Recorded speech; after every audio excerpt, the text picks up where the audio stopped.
organisasi SPD. Yang kami hormati Bapak Wakasek Humas, Bapak Ahmad Yani SPD, Bapak Haji Ahmad Yani SPD. Yang kami hormati Bapak Ibu guru hebat dari UPT SMA Negeri 7 Makassar.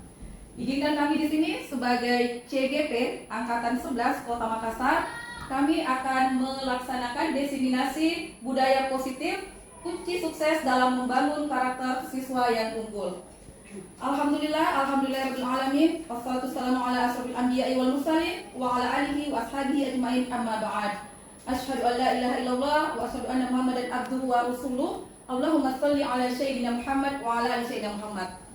Bapak Ibu guru hebat, tak henti-hentinya kita panjatkan puji dan syukur kehadirat kebesaran Allah Subhanahu wa taala atas segala limpahan karunia yang Allah berikan kepada kita semua. Alhamdulillah, pada siang hari ini yang sangat cerah kita dipertemukan dalam ruang yang insya Allah diberkahi oleh Allah Subhanahu wa taala. Terima kasih banyak atas kesediaan Bapak Ibu guru hebat untuk menghadiri dan menyukseskan agenda kami. Salam dan salawat semoga tercurah kepada Nabiullah Muhammad SAW, kepada para keluarga beliau, para sahabat beliau. Beliau adalah suri teladan kita dalam kehidupan sehari-hari. Baik Bapak Ibu guru hebat, saya perkenalkan dulu kami dari CGP Angkatan 11 dari UPT SMA Negeri 7 Makassar. Saya sendiri Irmayanti dan rekan saya. Perkenalkan, nama saya Mulyani dan teman saya di sebelah. Perkenalkan, saya Hasmiati, CGP Angkatan 11 Kota Makassar. Ya, baik, itu tadi perkenalan singkat dari kami. Ya, Bapak Ibu guru hebat, sebelum kami memulai untuk mempresentasikan berkaitan dengan budaya positif, terlebih dahulu izinkan kami untuk expressing terlebih dahulu. Ya.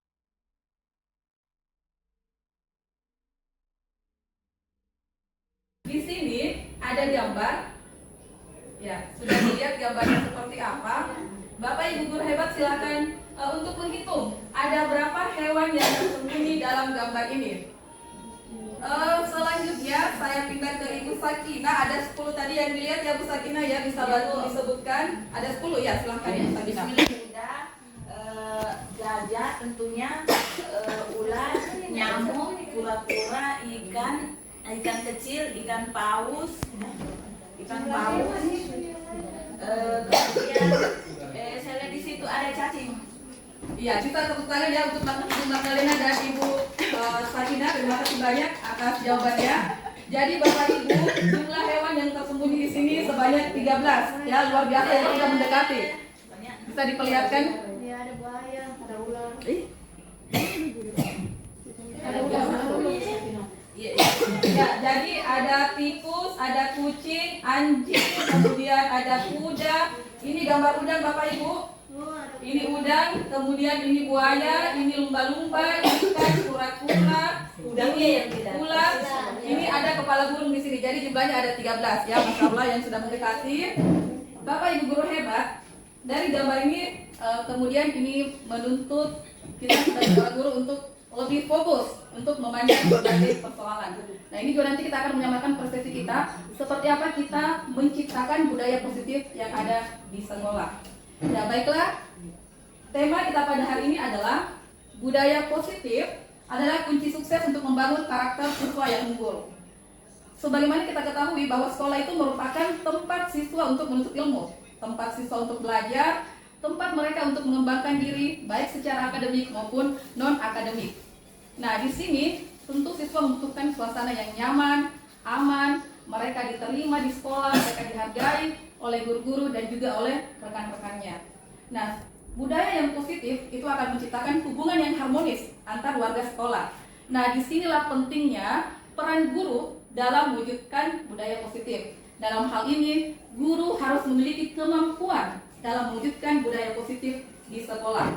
Nah, oleh karena itu sebelum kita masuk lebih lanjut dalam pembahasan budaya positif, ada beberapa pertanyaan pemantik yang akan mengantarkan kita untuk mengetahui seperti apa konsep dari budaya positif. Nah, mohon bantuan Bapak Ibu untuk merespon. Apakah Bapak Ibu setuju dengan pernyataan berikut? Yang pertama, hukuman dapat mendisiplinkan murid. Bagaimana Bapak Ibu? Setuju atau tidak setuju? Setuju. Setuju. Yang kedua, Pemberian hukuman dengan hal positif seperti membaca dan membersihkan halaman sekolah dapat meningkatkan disiplin anak. Setuju atau tidak setuju Bapak Ibu? Ragu-ragu. Ragu. Ya, yang lain ada yang setuju atau tidak setuju? Setuju. Setuju. Ini adalah potret yang sering kita lihat ya, bahwa siswa yang terlambat diberikan hukuman membersihkan, itu kita temui di beberapa tempat. Pertanyaan ketiga, memberikan penghargaan dapat meningkatkan motivasi belajar anak. Setuju atau tidak setuju Bapak Ibu? Setuju. Ya. Setuju atau tidak? Setuju. Ya. Bisa bantu kami satu orang untuk memberikan respon dari bisa memilih dari ketiga pertanyaan bunga ini. Misalnya yang pertama setuju, kenapa? Tidak setuju, kenapa? Bisa bantuannya satu orang, atau yang ketiga mungkin pertanyaan bunga yang ketiga, setujunya dalam hal seperti apa Bapak Ibu? Ada? Oke. Ya. Bu Rahma baik. Iya. Silakan Bicara Bu Rahma. Rahma. Ya, jadi terima kasih untuk kesempatannya. Jadi sebenarnya apapun, sekecil apapun pelanggarannya siswa itu untuk upaya mendisiplinkan sebaiknya memang diberikan sanksi. Nah, yang kita pikirkan ini sanksi seperti apa? Ya. Jadi memang perlu diberikan hukuman, cuma hukumannya mungkin yang secara psikis atau fisik tidak menyakitkan siswa, tapi malah upayanya itu bagaimana selain kedisiplinan yang ditingkatkan, yang lain juga meningkat seperti dalam apa ya, hukumannya itu yang mendidik lah, jangan fisik begitu. Ya. Masya Allah ya, jawaban dari Ibu Rahma. Bisa kita beri tepuk tangan untuk Ibu Rahma? Ya, luar biasa. Masya Allah. Berarti tadi kalau saya simpulkan dari jawaban yang sangat luar biasa ini, berarti ada perlakuan kepada murid tersebut yang melakukan pelanggaran yang mereka itu bisa berubah mengarah ke yang lebih baik lagi ke depannya. Dan tapi disesuaikan dengan apa ya istilahnya besaran pelanggarannya. Ya, jangan yang melanggar sedikit diberikan hukuman yang berat. Nah, ini yang mesti kita perhatikan juga. Yang pelanggarannya berat tapi hukumannya sedikit. Nah, itu kan perlakuan tidak adil di situ. Jadi bagaimana juga itu siswa itu bisa menerima dengan ikhlas sanksi dengan sanksi yang diberikan. Karena kalau mereka tidak ikhlas, nah ini mungkin proses penyampaiannya dan hukuman yang diberikan. Ya, baik. Masya Allah ya, tambahan dari Ibu Rahma berkaitan dengan bagaimana kita menyikapi siswa yang melakukan pelanggaran atau ada kasus di sekolah. Insya Allah nanti ke depannya akan banyak kita akan sharing terkait dengan hal tersebut, dan itu mencakup dalam bagian budaya positif. Bapak Ibu, izinkan saya untuk menyampaikan, pertama ada perbedaan antara hukuman dan disiplin. Kalau hukuman itu cenderung mengarah dimaksudkan untuk mengontrol peserta didik. Nah, sementara disiplin itu adalah bagaimana mengembangkan perilaku peserta didik, yang mengembangkan karakter mereka supaya mereka memiliki nilai tanggung jawab. Jadi nanti kita akan lihat. Satu hal yang ingin saya sampaikan lagi, bahwa kita akan menyamakan persepsi, kita memandang setiap kesalahan atau pelanggaran yang dilakukan oleh murid itu adalah proses pembelajaran bagi murid untuk mereka bisa dibina lebih baik lagi. Ya, baik Bapak Ibu, selanjutnya di sini ada video. Ya, kita akan bersama-sama untuk menonton video berkaitan dengan kasus siswa di sekolah dan bagaimana posisi kontrol.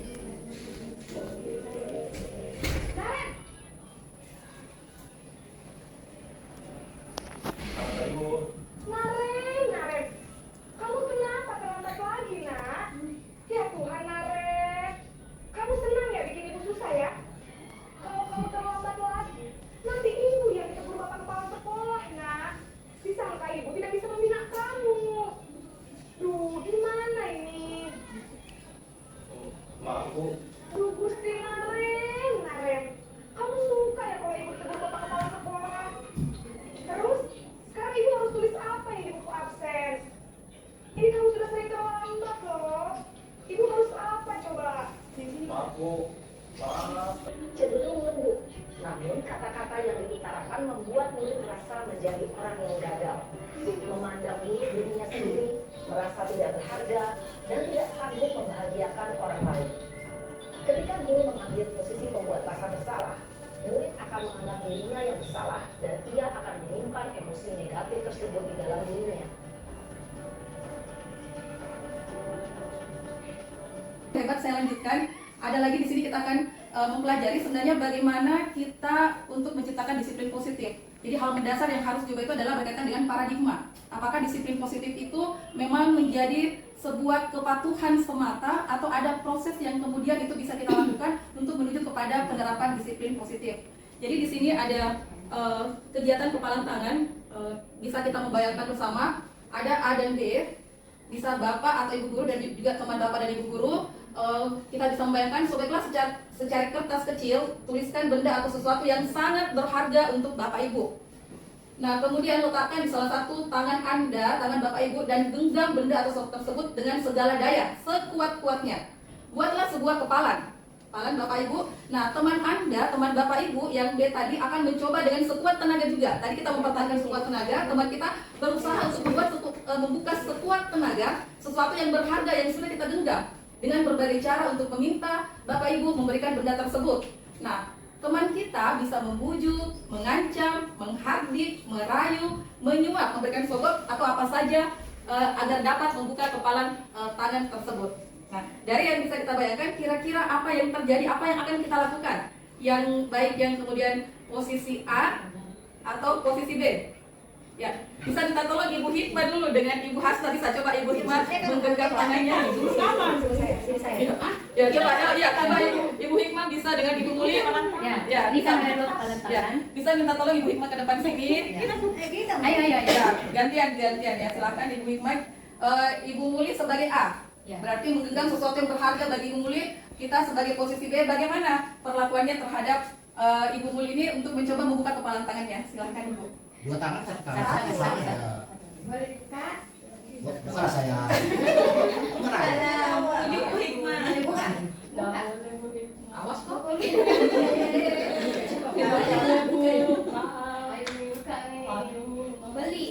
Ya, 2 juta lah, 2 juta. Transfer mau transfer. Perhatikan, jadi dari perubahan paradigma tadi yang sudah kita saksikan bersama, di sini ada teori bahwa sesungguhnya kita tidak bisa mengontrol orang lain, yang kita hanya bisa mengontrol diri kita sendiri. Nah, kemudian di sini ada konsep inti dari budaya positif. Yang pertama adalah disiplin positif dan nilai-nilai kebajikan universal. Yang kedua, teori motivasi, hukuman dan penghargaan, restitusi. Yang ketiga, ada keyakinan kelas, kebutuhan dasar manusia dan dunia berkualitas, ada restitusi, 5 posisi kontrol guru, kemudian restitusi dan segitiga restitusi. Ini semua berkaitan dalam rangka untuk mewujudkan budaya positif di sekolah. Yang pertama adalah disiplin positif dan nilai kebajikan universal. Bapak Ibu Guru hebat, ada yang bisa membantu saya apa yang dimaksud dengan disiplin? Patuh pada aturan, patuh pada kaidah-kaidah yang dibenarkan secara universal, yang diatur secara universal. Ya, terima kasih Bu. Ya, bagus sekali jawabannya. Patuh terhadap kaidah-kaidah atau aturan-aturan secara universal. Ada lagi dan menurut teori bahwa ada transformasi perubahan di dunia pendidikan. Nah, tadi itu kalau disiplin itu adalah memaksa ya, atau misalnya kepatuhan yang harus mau tidak mau murid itu harus patuh, maka transformasinya sekarang itu adalah bagaimana kemudian memberikan keteladanan ya kepada murid, bahwa murid itu meyakini sesuatu itu mengandung nilai-nilai kebaikan dan dia meyakini itu menjadi sebuah kebenaran, maka mereka akan mengambilnya dan menjadi sebuah kebiasaan bagi murid tersebut.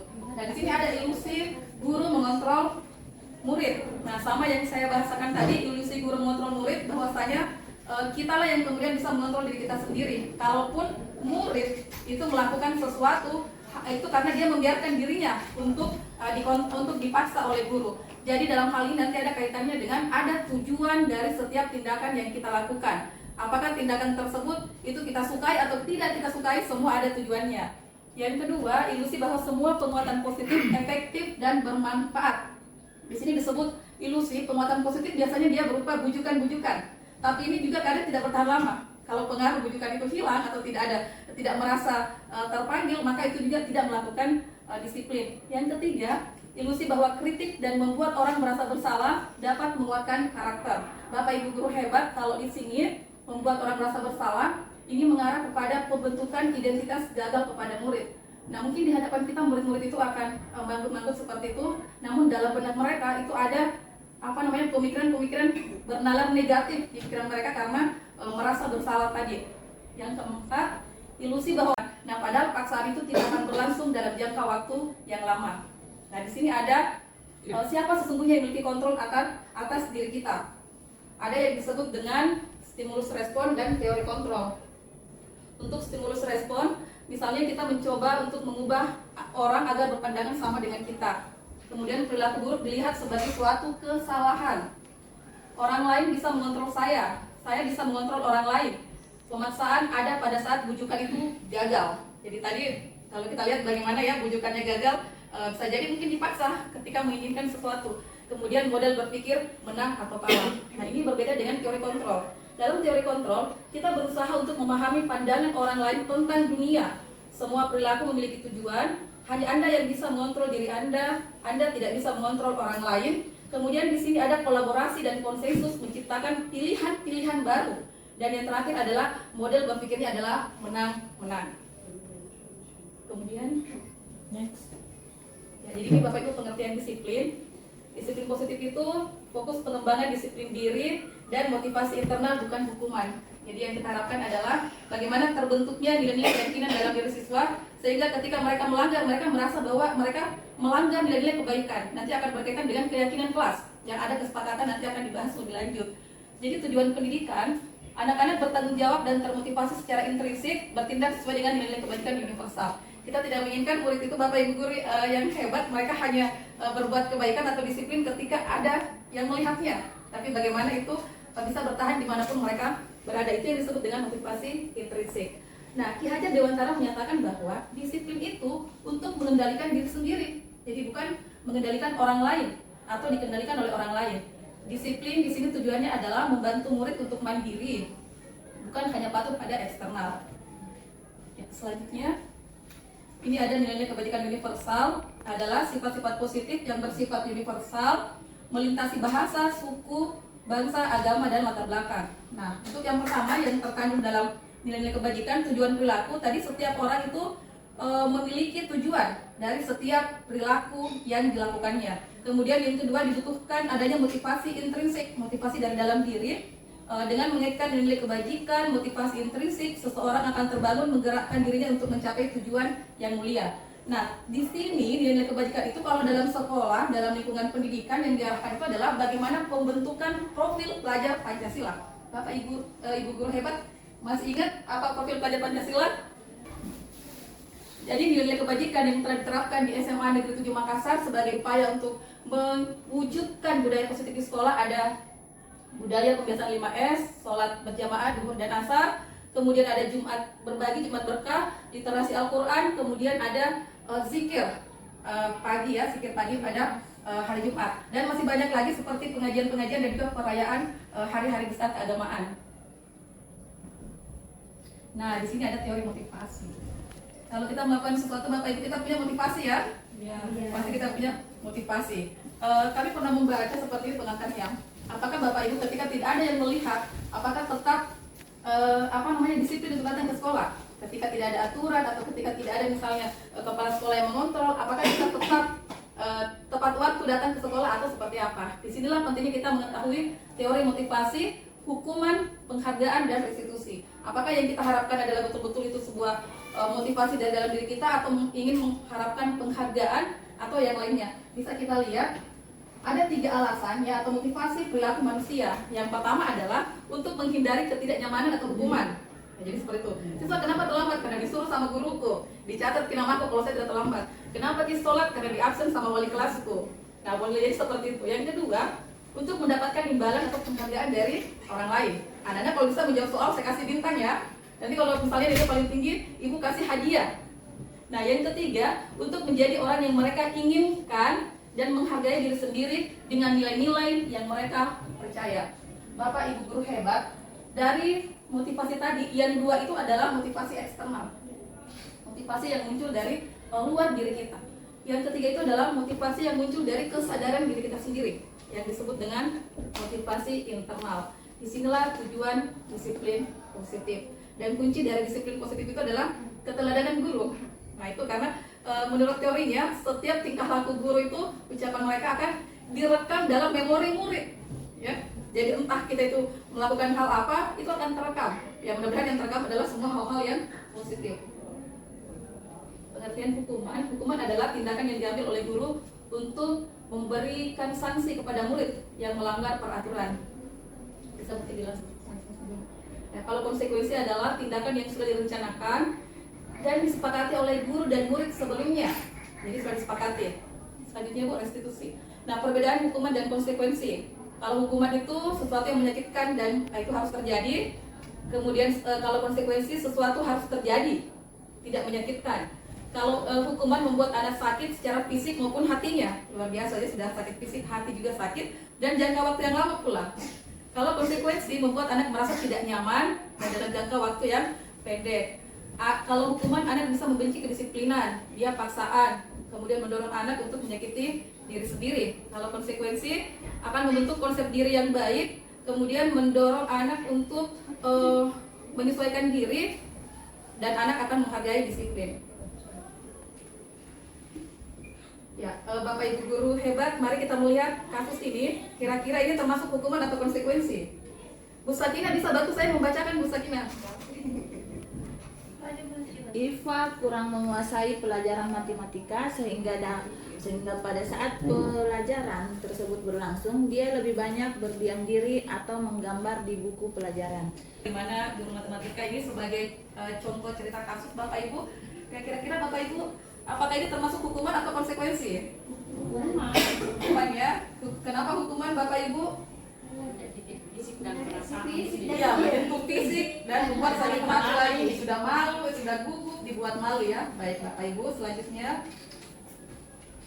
Kalau penghargaan sendiri itu menurut Alif Kohn dalam ya. Jadi ini ada kasus lagi kuis. Kira-kira kalau mencatat 100 kali di dalam buku kalimat itu adalah saya tidak akan terlambat lagi karena siswa ini terlambat ke sekolah. Ini merupakan konsekuensi atau hukuman? Konsekuensi atau hukuman? Hukuman, karena capek itu nulis. Ya, hukuman Bapak Ibu? Hukuman. Ya, hukuman. Yang kedua, lari mengelilingi lapangan basket 2 kali karena terlambat hadir di sekolah. Hukuman atau sanksi? Hukuman. Yang ketiga, membersihkan coretan yang dibuatnya di meja tulis.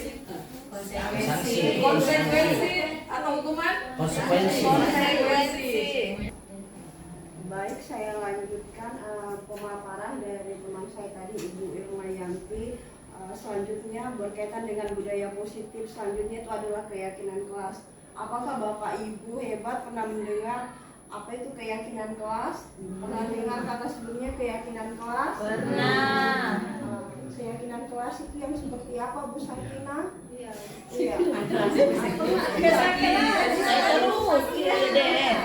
Keyakinan kelas adalah kesepakatan antara guru dan siswa sebelum memulai proses pembelajaran. Itu Mas yang televisi. Mungkin yang biasa kita lakukan di kelas-kelas itu adalah membuat kesepakatan kelas adalah nama lain dari keyakinan kelas. Jadi nama yang sebenarnya itu adalah keyakinan kelas itu. Mengapa disebut keyakinan kelas? Karena dia memuat prinsip dan nilai-nilai yang dibuat oleh guru dan siswa untuk menjaga interaksi agar suasana bisa kondusif di dalam kelas ketika pelajaran berlangsung. Jadi menciptakan lingkungan belajar yang positif merupakan kunci utama bagi kesuksesan siswa. Salah satu caranya yaitu adalah dengan menerapkan keyakinan kelas. Keyakinan kelas seperti yang tadi saya sampaikan adalah seperangkat nilai dan prinsip yang disepakati bersama oleh guru dan siswa untuk memandu perilaku dan interaksi di dalam kelas. Jadi karena kita semua lakukan pada saat awal pembelajaran, jadi sebelum memulai pembelajaran di kelas itu hendaknya dimulai dengan pembentukan keyakinan kelas. Ya, Bu. Jadi keyakinan kelas dapat dibuat dengan melibatkan siswa secara aktif dalam prosesnya. Hal ini dapat dilakukan melalui diskusi kelas. Jadi kita bisa diskusi dengan anak-anak kita di kelas, kemudian bisa juga melakukan dengan brainstorming dan voting juga. Jadi votingnya mungkin bisa menggunakan HP dan lain sebagainya. Biasanya di WA itu ada aplikasi untuk voting. Selanjutnya penting untuk diingat bahwa keyakinan kelas itu bukan hanya sekadar aturan. Keyakinan kelas haruslah pernyataan positif yang menginspirasi dan memotivasi siswa. Keyakinan kelas juga haruslah mudah diingat dan dipahami oleh semua siswa.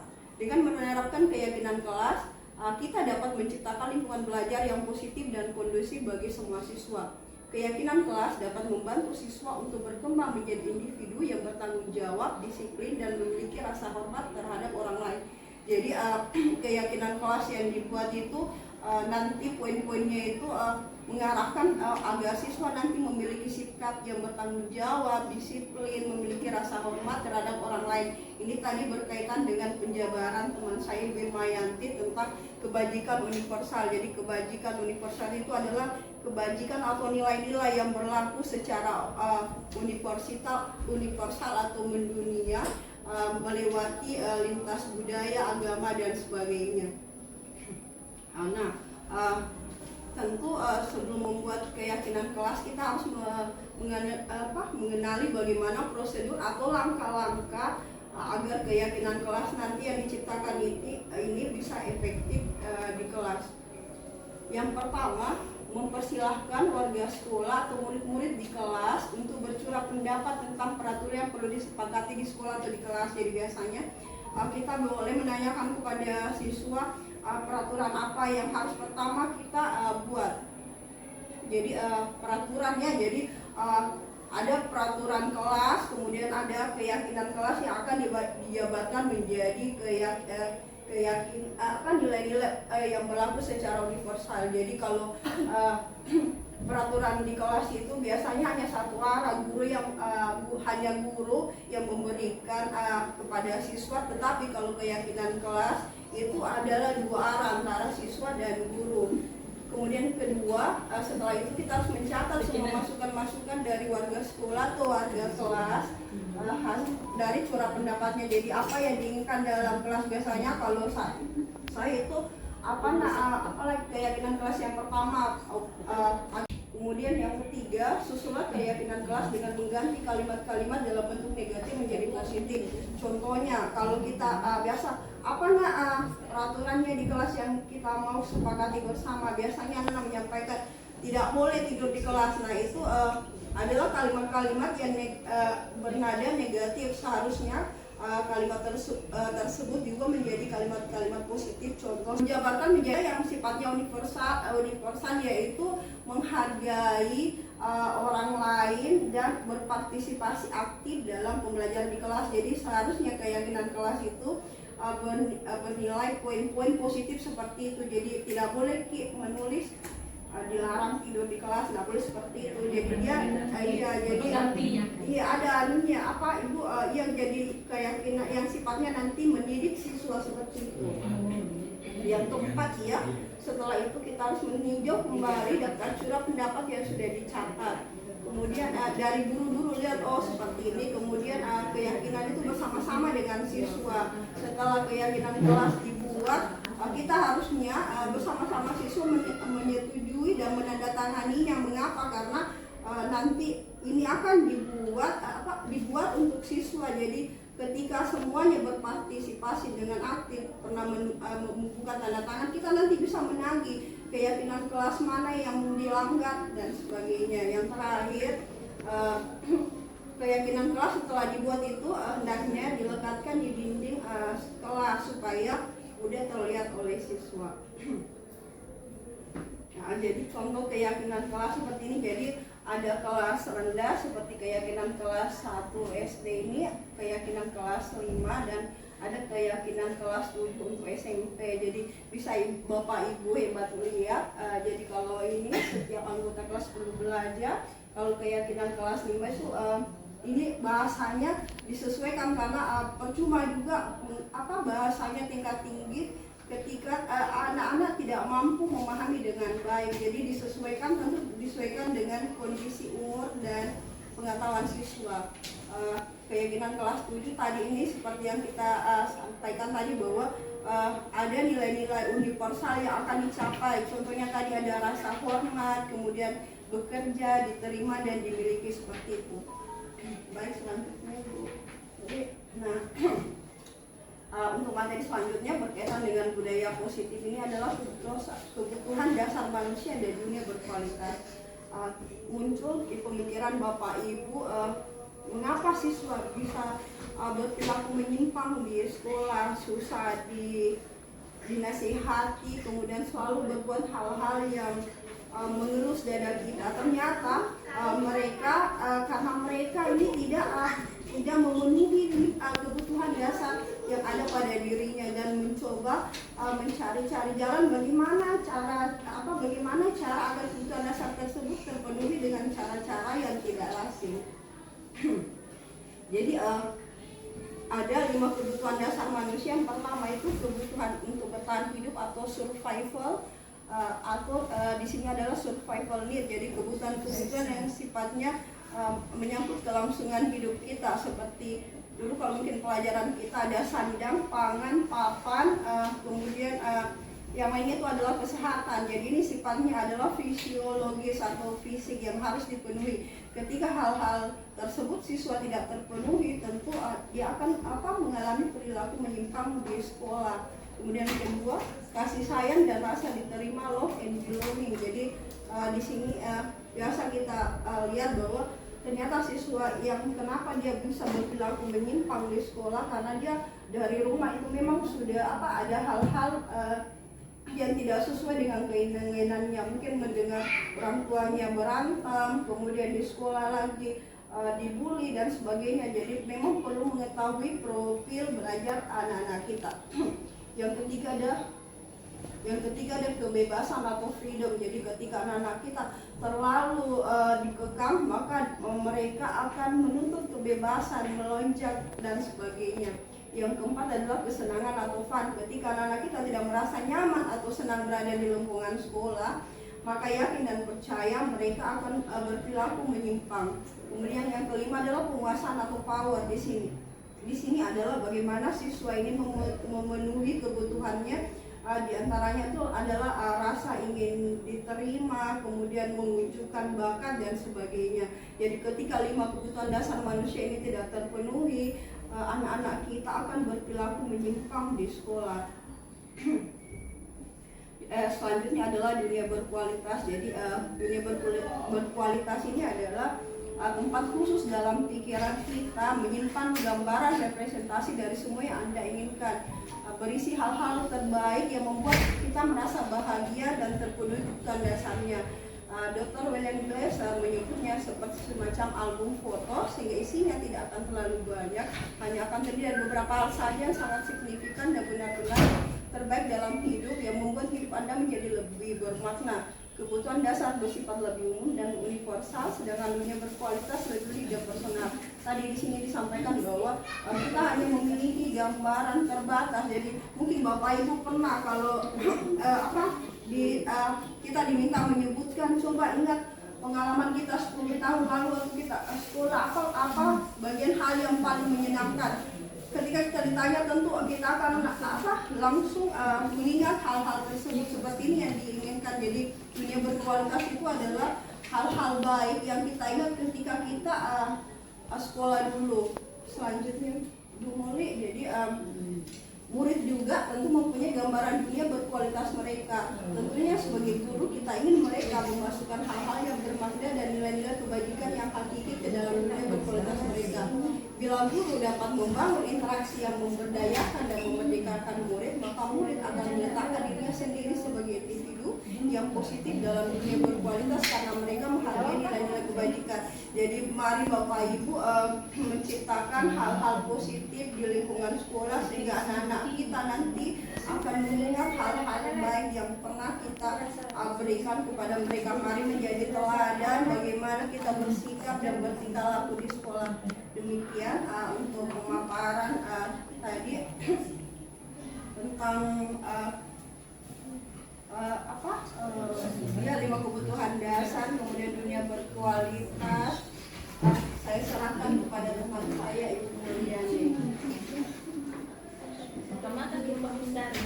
Ya, sambil tim Bapak Ibu. Silahkan Ibu. Iya, sebentar.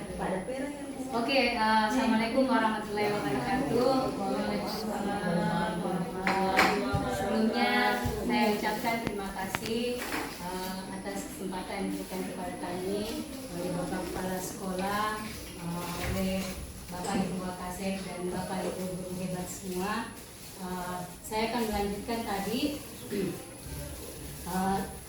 Nah, tadi di awal Ibu Ismayanti dan Umia sudah menjelaskan tentang masalah hukuman, konsekuensi, dan nilai-nilai kebajikan universal. Nah, kita berlanjut ke restitusi. Definisi restitusi adalah proses menciptakan kondisi bagi murid untuk memperbaiki kesalahan mereka dengan tujuan adalah untuk memperkuat karakter dan mengembalikan mereka ke kelompok yang lebih baik. Karakteristiknya adalah restitusi adalah proses kolaboratif yang melibatkan murid dalam mencari solusi untuk masalah mereka. Jadi kalau tadi hukuman itu adalah bagaimana prosesnya siswa menyadari kesalahannya, tetapi lebih bersifat ke guru yang mengambil tindakan. Sedangkan konsekuensi adalah bagaimana siswa menyadari tindakannya sendiri. Sementara ini adalah restitusi adalah bagaimana siswa bisa mandiri dan bertanggung jawab supaya dia tahu di mana sumber kesalahannya. Nah, karakteristik restitusi adalah proses kolaboratif yang melibatkan murid dalam mencari solusi untuk masalah mereka. Proses ini membantu murid berpikir tentang apa yang mereka inginkan, seperti apa dan bagaimana mereka memperlakukan orang lain. Nah, ciri-ciri restitusi adalah jadi bukan untuk menebus kesalahan, namun untuk belajar dari kesalahan itu, bagaimana kita memperbaiki hubungan. Ini tawaran bukan paksaan. Restitusi menuntun untuk melihat ke dalam diri kembali ke siswa itu. Terus restitusi mencari kebutuhan dasar yang mendasari tindakannya apa. Terus restitusi diri adalah cara yang paling baik. Restitusi itu fokus pada karakter bukan tindakan. Restitusi fokus pada solusi. Dan restitusi tujuan utamanya adalah mengembalikan murid yang berbuat salah untuk kembali kepada kelompoknya. Nah, tadi Bapak Ibu di awal sudah menonton ada beberapa video yang melibatkan 5 posisi kontrol. Yang pertama itu tadi ada posisi penghukum, ada pembuat merasa bersalah, ada teman, ada pemantau, dan ada manajer. Tadi sudah dijelaskan dalam gambar juga. Jadi menurut Diana Gosen itu 5 posisi kontrol. Yang pertama tadi itu adalah penghukum. Bagaimana seorang guru itu kalau dia di posisi penghukum, biasanya melibatkan fisik dan dengan verbal juga. Terus kalau pembuat merasa bersalah, seorang guru biasanya tetap dia lemah lembut, tetapi gaya bahasanya itu mengacu kepada bagaimana siswa itu merasa tertekan, merasa berbuat dirinya salah. Terus kalau dia teman ini posisinya ada 2. Dia bisa positif, bisa juga negatif. Kenapa bisa positif? Artinya kalau dia positif, dia bisa menjalin hubungan komunikasi yang baik antara guru dengan siswa. Sementara negatifnya adalah ketika guru membantu siswanya terus-menerus, ketika dia berbuat salah, maka ketika dia sudah tidak dibantu, siswa akan menagih itu. Katanya ibu temanku, kenapa kami tidak dibantu? Nah, itu adalah sisi negatifnya. Terus kalau dia sisi pemantau, posisi kontrolnya biasa guru itu adalah lebih bersifat ke data, penghitungan. Biasanya kalau kita itu dia mengawasi. Jadi dia begitu kalau dia pemantau. Nah, beda kalau dia manajer. Posisi kontrol manajer adalah posisi di mana seorang guru melibatkan murid untuk berkomunikasi, mencari solusi. Jadi melibatkan siswa itu untuk menemukan sendiri apa sih sebenarnya kesalahannya. Terus menemukan sendiri kira-kira dari kesalahannya itu apa solusinya. Jadi makanya bukan untuk menebus kesalahan, tapi untuk supaya siswa itu menemukan sendiri solusinya dari kesalahannya. Next. Nah, ada segitiga restitusi. Segitiga restitusi ini ada 3 tindakannya. Yang pertama adalah memvalidasi tindakan yang salah. Kira-kira kalau kita yang pertama adalah tadi yang paling dasar dulu adalah menstabilkan identitas. Bagaimana kita menstabilkan identitas. Terus yang kedua adalah memvalidasi tindakan yang salah dari siswa. Dan yang ketiga menanyakan keyakinan. Menanyakan keyakinan ini adalah bagaimana kita berkomunikasi dengan siswa, meyakinkan nilai-nilai apa sebenarnya yang mereka langgar, nilai-nilai keyakinan apa atau kesepakatan apa yang telah dilanggar oleh siswanya tersebut. Nah, berikut ada beberapa, ini adalah tadi, jadi tadi restitusi sudah kami jelaskan bahwa, terus yang langkahnya adalah yang pertama adalah menstabilkan identitas. Kita semua akan melakukan hal terbaik yang bisa kita lakukan, teori kontrolnya. Terus validasi tindakan yang salah, semua perilaku itu memiliki alasan. Dan yang ketiga adalah menanyakan keyakinan. Kita semua memiliki motivasi internalnya. Ini berhubungan dengan motivasi intrinsik. Nah, tadi kalau kita menstabilkan identitas, biasa kata-kata yang kita lontarkan, kalau tadi kayak contoh video yang diputar tadi ada Naren sama ibu guru. Pada saat dia menstabilkan identitas itu, dia menanyakan bahwa ketika dia terlambat, kita pernah semua berbuat salah. Dan itu hal yang manusiawi. Nah, baru kita memvalidasi tindakannya, itu validasi tindakan. Nah, kira-kira cara apa yang lebih efektif untuk mendapatkan supaya ini tadi sinaren ini tidak terlambat lagi. Terus yang ketiga adalah menanyakan keyakinan. Nah, menanyakan keyakinan tadi di Ibu Guru tadi sudah menjelaskan bahwa keyakinan apa yang dilanggar Naren, keyakinan atau kesepakatan apa, kelas apa yang tadi dilanggar Naren. Nah, ini ada salah satu contoh implementasi kasus. Ya, barangkali Bu Hikmah.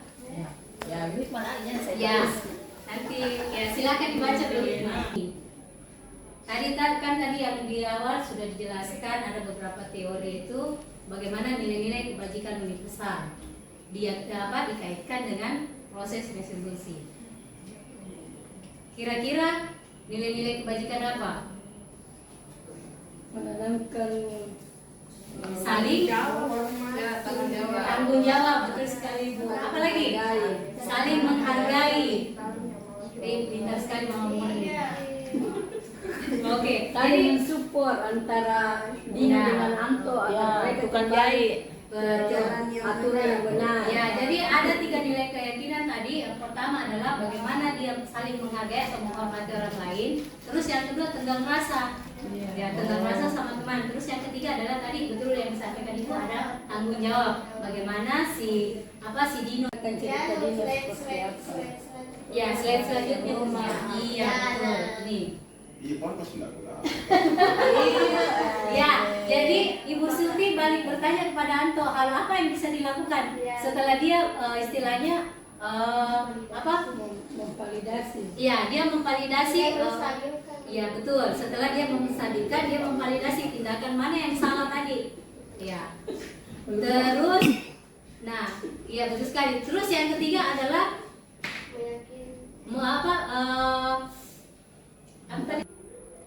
Ibu Suti melanjutkan bertanya tentang keyakinan sekolah yang disepakati serta apakah Dino bersedia memperbaiki kesalahan yang telah dilakukan terhadap Anto. Dino pun akhirnya perlahan mengangguk. Kemudian Ibu Suti balik bertanya kepada Anto, hal apa yang bisa dilakukan Dino untuk memperbaiki masalah. Anto menjawab, saya perlu kancing saya diperbaiki Bu. Ibu saya akan sangat marah kalau melihat kancing baju saya sampai copot 3 kancing begini. Ibu Suti pun kembali bertanya ke Dino, apakah yang akan dia lakukan untuk menggantikan kancing Anto yang terlepas? Dino berpikir sejenak, namun menjawab, wah tidak tahu Bu, saya lem kembali mungkin ya Bu. Ibu Suti berpikir sebentar dan menanggapi, kalau dilem akan menjadi perpanjangan tangan kepada warga sekolah khususnya di SMA Negeri 7 Makassar. Jadi jangan lagi nanti mengatakan wah tugasnya itu CGP, tugasnya ini kepala sekolah atau wakil kepala sekolah, tetapi ini merupakan tugas kita bersama untuk menerapkan budaya positif. Jadi sangat luar biasa sekali. Mudah-mudahan teman-teman kita ini yang CGP maupun tidak CGP bisa menerapkan ini. Jadi tidak ada sebenarnya perbedaan Bapak Ibu apakah kita berpenggerak atau tidak penggerak. Bagaimana dimulai dari diri kita, bagaimana menerapkan budaya positif itu. Itu mungkin dari saya. Terima kasih. Assalamualaikum warahmatullahi wabarakatuh.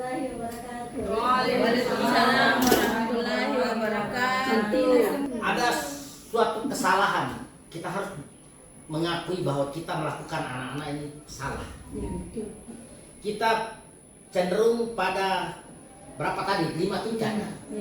Kita jangankan tingkat manajer, mungkin tingkat kedua aja mungkin masih susah bagi kita. Kita selalu pada tingkat memberikan insidental, insidental. Pada saat begitu mau langsung, yaitu beda. Makanya sudah semester ini belum pernah saya tegur guru, tidak ji. Saya cuma lihat. Nanti suatu saat ditegur juga. Tapi kalau sudah kelinga mata, sudah tidak mempan, baru dipanggil. Sama juga mungkin dengan siswa, nanti dibaik-baiki.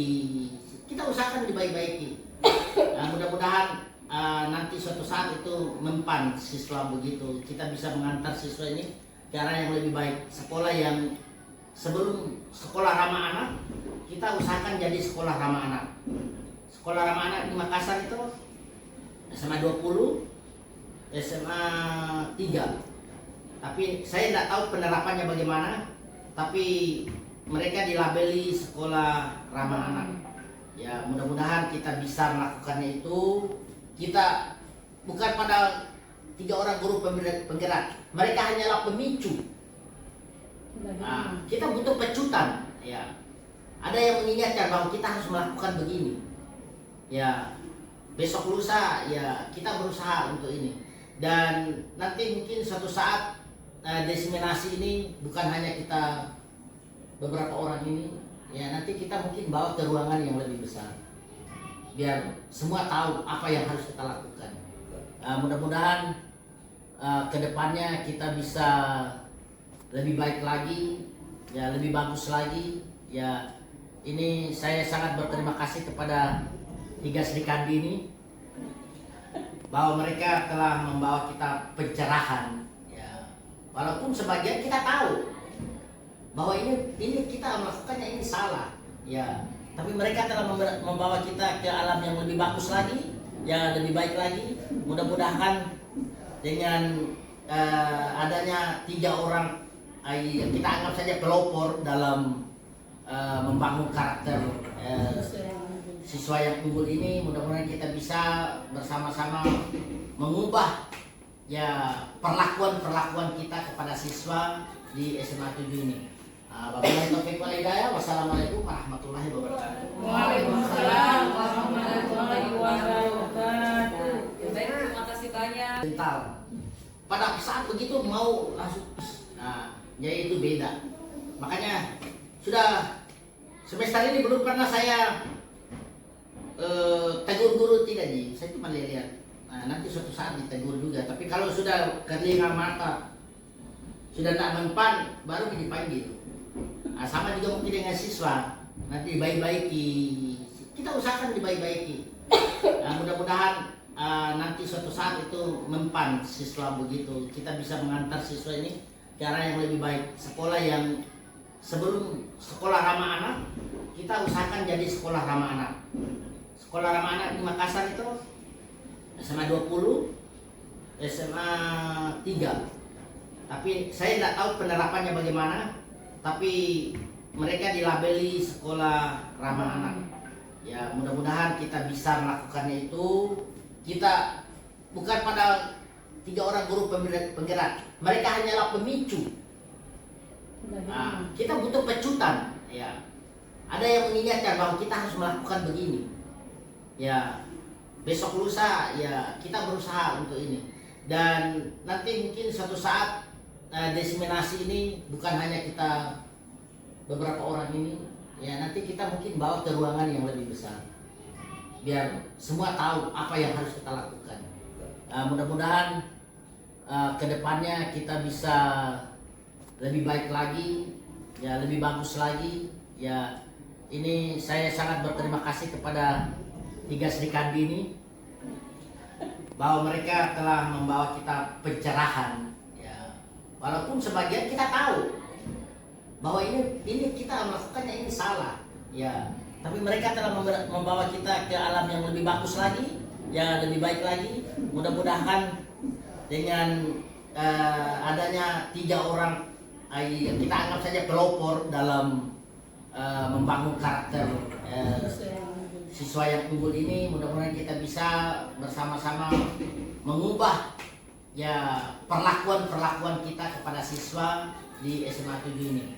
Wabillahi taufiq wal hidayah. Wassalamualaikum warahmatullahi wabarakatuh. Waalaikumsalam warahmatullahi wabarakatuh. Baik, terima kasih banyak Pak atas apresiasi, dukungannya dan respon yang sangat positif kepada kami semua.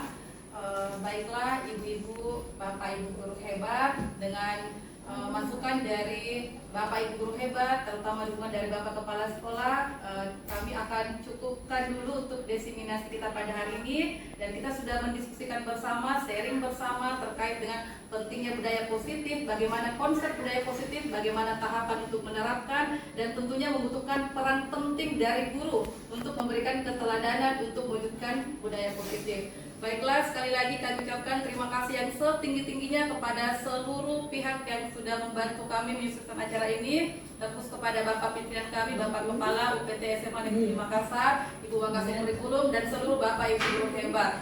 Mohon maaf atas segala kekurangan, kami cukupkan. Assalamualaikum warahmatullahi wabarakatuh. Waalaikumsalam.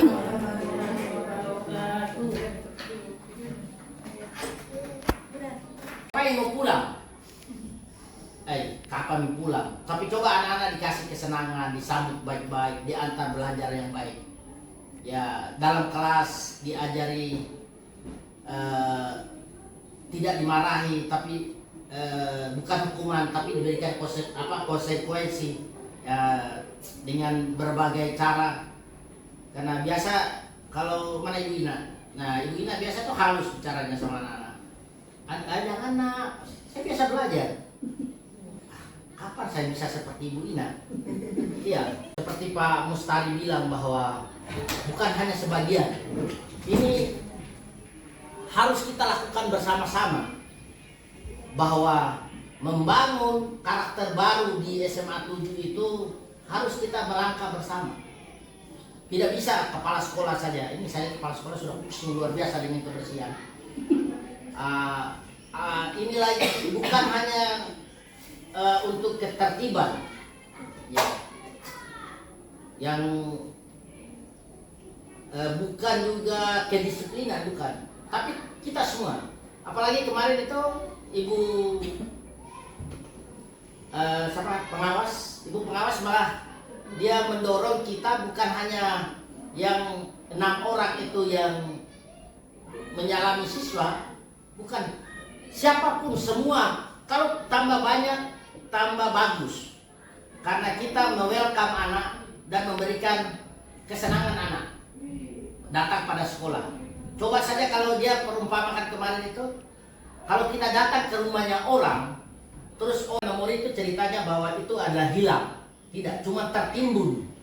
Yang kita pelajari kemarin itu cuma hanya tertimbun. Itu ada satu saat akan muncul lagi.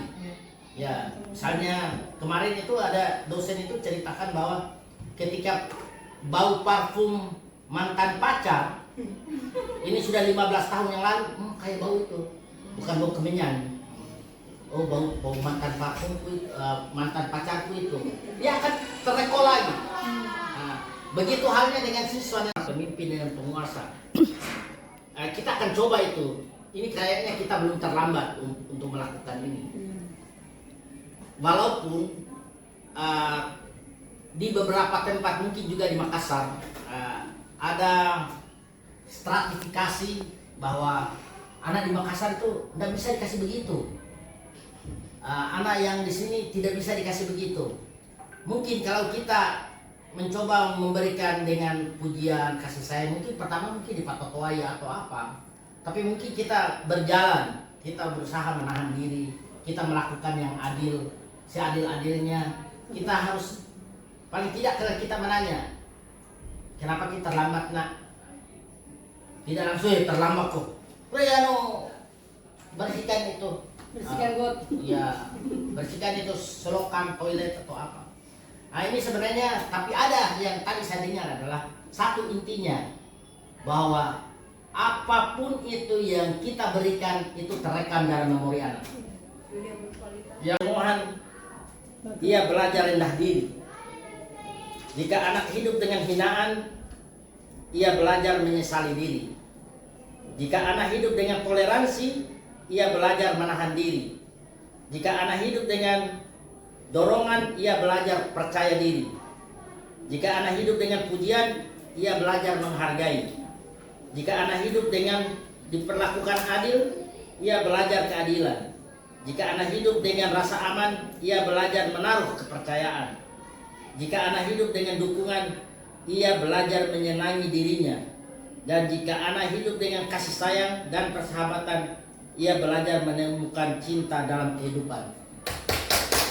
Anak ini, Dorothy Low itu, ya dia seorang penulis dari Amerika, dan itu menjadi tonggak bagi untuk memperlakukan anak di seluruh dunia.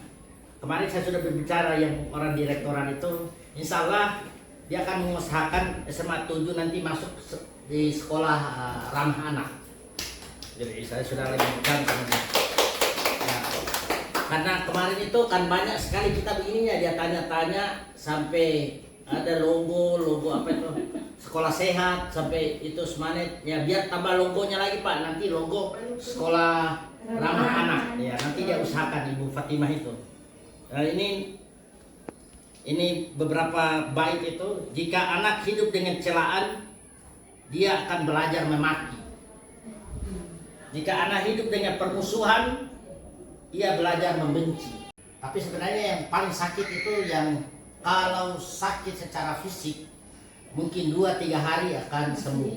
Tapi yang paling lama bertahan itu adalah sakit hati. Bahkan orang bisa tidak menikah selama-lamanya. Ya, kalau bikin sakit hati kan. Ya, itu sakit terbawa itu cuman ilustrasinya begini. Jadi Bapak Ibu, tapi sebelumnya itu saya ingat ini apa yang Dorothy Low itu, bahwa bagaimana itu anak diperlakukan di atas. Jadi kenapa saya katakan duduk bersama dan disampaikan? Dan yang tahu itu tentang hal di atas ini adalah pasti guru penggerak karena dia ikut. Terus bagaimana dengan kami yang tidak ikut? Kan begitu. Jadi kalau kita tidak duduk bersama dan disampaikan seperti ini hal yang sangat bagus, maka kita tidak akan tahu juga. Jadi saya berharap kepada guru penggerak, teman-teman guru penggerak, supaya apa yang didapatkan di situ bisa dibagi ke teman-teman yang lain, karena ini hal yang sangat positif. Ya, seperti itu. Masya Allah. Ya, terima kasih Pak Mustari. Selanjutnya mohon kesediaan kepada Bapak Kepala Sekolah SMA. Terima kasih untuk memberikan. A'udzubillahi minasyaitonirrajim. Bismillahirrahmanirrahim. Bapak Ibu hebat yang sempat hadir di sini, sebenarnya cocok apa yang dibilang sama Pak Mustari, bahwa ini bukan hanya sebagian orang yang tahu persis karena budaya karakter ini sesuai nilai yang coba kita bangun, tapi tanpa menyakiti baik itu perasaannya. Pak atas apresiasi, dukungannya dan respon yang sangat positif kepada kami semua. Baiklah ibu-ibu, bapak ibu guru hebat, dengan masukan dari bapak ibu guru hebat, terutama dukungan dari bapak kepala sekolah, kami akan cukupkan dulu untuk diseminasi kita pada hari ini. Dan kita sudah mendiskusikan bersama, sharing bersama terkait dengan pentingnya budaya positif, bagaimana konsep budaya positif, bagaimana tahapan untuk menerapkan, dan tentunya membutuhkan peran penting dari guru untuk memberikan keteladanan untuk mewujudkan budaya positif. Baiklah, sekali lagi kami ucapkan terima kasih yang setinggi-tingginya kepada seluruh pihak yang sudah membantu kami menyukseskan acara ini, terus kepada Bapak pimpinan kami, Bapak Kepala UPT SMA Negeri Makassar, Ibu Wakasih Kurikulum, dan seluruh Bapak Ibu guru hebat. Mohon maaf atas segala kekurangan, kami cukupkan. Assalamualaikum warahmatullahi wabarakatuh.